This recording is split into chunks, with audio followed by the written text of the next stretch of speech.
Hey spooky friends, let's talk about the Jonestown cult, which is actually called the People's Temple. And I'm sorry, I'm not gonna be very funny in this video because over 900 people died because of it. This absolute piece of human garbage, Jim Jones, opened a church in the 1950s in Indianapolis. It was seen at the time as non-denominational and everything was going honky-dory for him. The one thing I will say is that his church was popularized because of racial integration as opposed to segregation, which was great. A lot of people really loved him and respected him as a religious man and the fact that he was so inclusive in his churches. And he caught the attention of a lot of politicians who really liked him. They thought he was pious and a good, respectable religious man. So his cult was growing in popularity, and at this time it wasn't dangerous. He very much was into agriculture and happy living.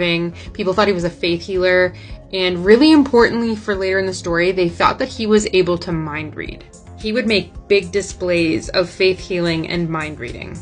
But over time, conditions in the commune got less and less humane, and reports were coming out that people were being mistreated and even starved. He becomes more and more paranoid as the drugs eat away at his brain, and what happens next is absolutely a disaster.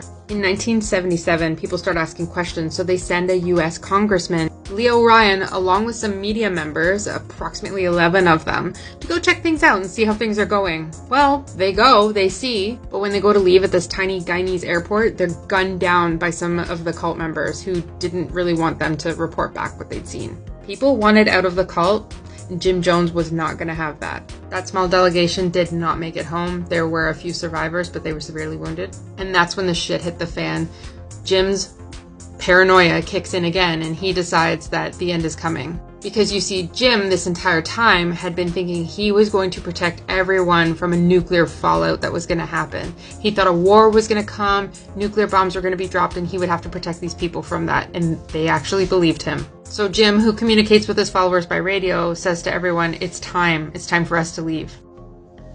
He didn't mean actually leave, he meant revolutionary self-death. So they had these vats of fruit drink that they put cyanide and sedatives in, and they fed it to all of the children, and the children that wouldn't take it, they gave them needles. And any members of the commune who refused to take that drink were shot immediately. Jim Jones took himself out with a gun. After over 900 people died, there were only 100 survivors, if that. Some of the more senior members of the commune who did survive were charged with murder. And sadly, this was supposed to be a tropical paradise in Guyana. And most of these people thought that this was just another test of their loyalty because they'd been through so many before. A few really sad facts is that most of these people didn't follow Jim, they just wanted to do good, and there was 150 fostered children. The world needs less dictators, and I'm sorry to all the families that were affected.